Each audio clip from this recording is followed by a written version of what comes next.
Rome did not build its empire on courage alone. Its real power was debt. Today, we imagine those magnificent legions as unstoppable warriors, shaped by honor and discipline. But behind those shining helmets and sharp gladii, there was an unbelievably complex and incredibly expensive supply system. The food, weapons, roads, and salaries of thousands of people had to be provided. Horses required feed. Catapults, towers, and battering rams needed wood, iron, and labor. All of these things ran on money, a lot of money. So how did Rome finance its centuries-long conquests? And why does this still matter? Because when we look inside Rome's war machine, a pattern appears. War wasn't only fought on the battlefield. It was woven into the backbone of the financial system. And once this system gained momentum, stopping it became nearly impossible. Growth was no longer a desire, it had become an economic necessity. Does this sound familiar? Let's go back to the very beginning. In the early Republic, Rome's army was a citizen army. Anyone who owned land could be called to serve. Soldiers brought their own weapons and returned to their fields once the campaign ended. But as Rome's borders expanded, wars grew longer and were fought in distant lands. This old system began to crack. You could no longer grab a spear and fight for a year. Professional soldiers were needed. So Rome centralized military financing under state control.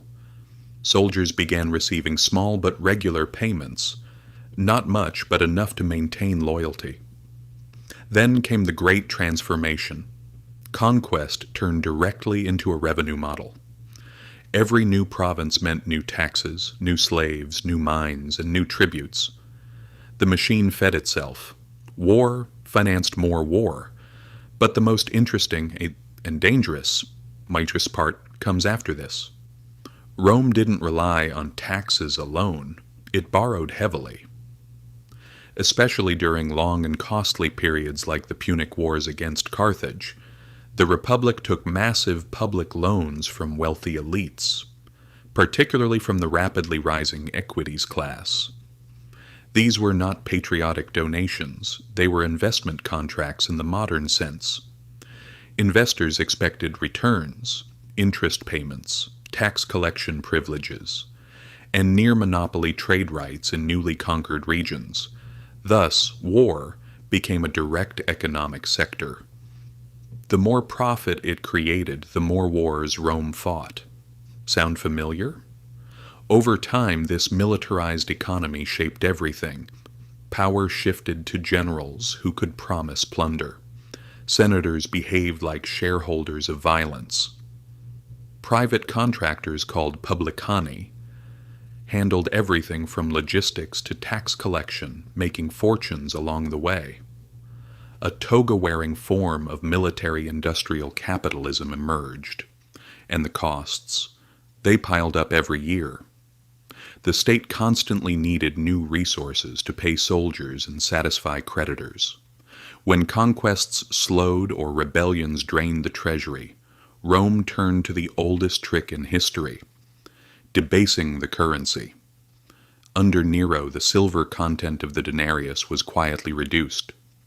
For the next 2 centuries, emperors continued this debasement. A coin that was once real silver slowly became an empty promise. The result: inflation, loss of trust. By the 3rd century, the monetary system was on the verge of collapse. Meanwhile, the rich grew even richer. Senators and equities stored their wealth in land, slaves, and assets in outer provinces. The poor paid taxes with money that lost value each year, while the elite enjoyed exemptions and insider deals. Public services collapsed. Corruption exploded. The financial burden of endless wars fell on the lowest classes. Through inflation, forced labor, and heavier military obligations, it wasn't only the army that was breaking. The monetary order was collapsing. Now pause and look at today. Massive budget deficits. Wars financed by debt.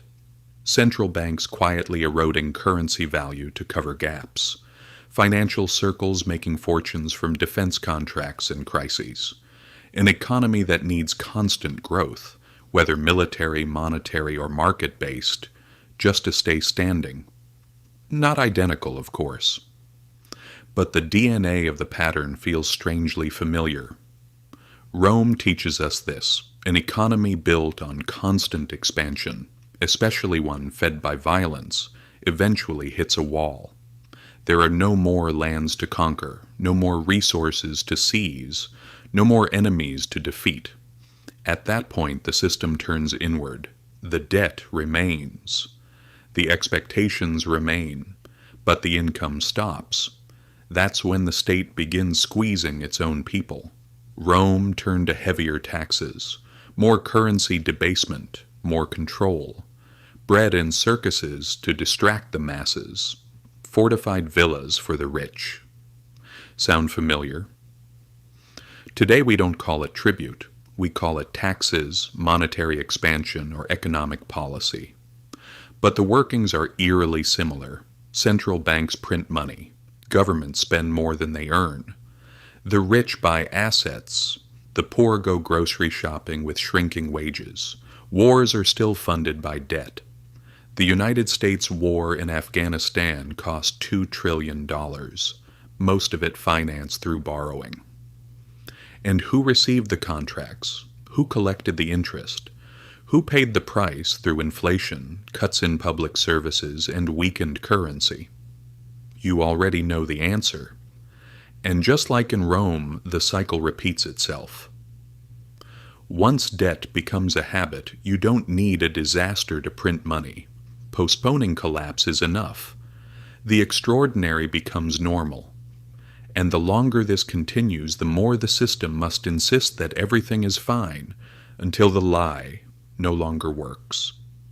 This is why economic history matters. These are not dusty pages, they are warning signs. When we look at Rome, we see a state that handed too much power to private financial interests, became dependent on expansion, rotted its own currency from within, and eventually crushed its citizens under an unsustainable burden. Not because it was evil, but because the system had no stop button. Today, we live in a different kind of empire. Digital, global, fueled by capital flow. But the game is the same. Money moves with power. War is still profitable. Inflation still crushes the weak. And financial illusions always work, until they don't.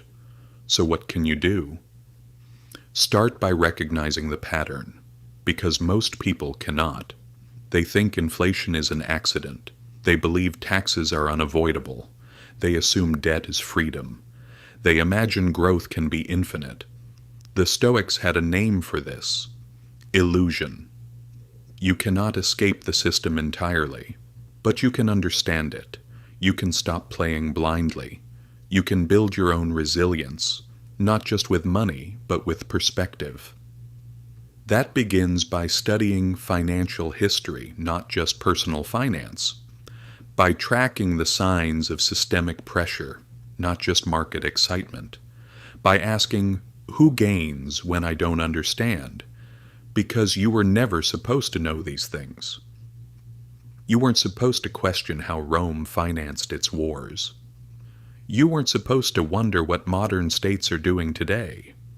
You were expected to focus on headlines, growth numbers, and glamorous displays, not mechanisms, not incentives, but now you know.